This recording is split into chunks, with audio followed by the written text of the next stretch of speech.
આ કાશી કેરીનું શાક બનાવીને તમે કોઈ દે નહીં ખાધું હોય। સૌથી પહેલાં કેરીને સારા પાણીમાં ધોઈ લઈશું।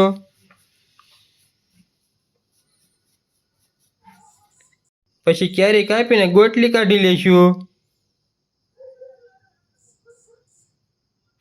પછી તેના શીરિયા કરીને નાના નાના ટુકડા કરી લઈશું। પછી ચૂલા માથે તપેલું મૂકીને તેમાં તેલ નાખી દઈશું।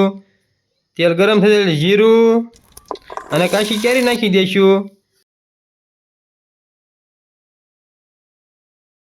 પછી તેમાં કાપેલી ડુંગળી,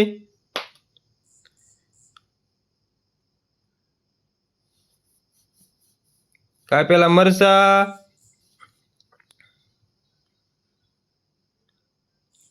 અને કાપેલા ટમેટા નાખી દઈશું। પછી તેમાં હળદર, મીઠું, કાશ્મીરી મરચું અને પાણી નાખી દઈશું। પછી શાકને 5 મિનિટ સડવા દઈશું। શાક સડી જાય એટલે ગરમ મસાલો અને ધાણા જીરું નાખી દઈશું। પછી તેમાં લીલા ધાણા નાખી દઈશું એટલે આપણું શાક બનીને તૈયાર। તેમાં આવી ગયું ને મોઢામાં પાણી। હવે જરાક ફોલો કરી લેજો, બાકી હસતા રહેજો અને ખુશ રહેજો।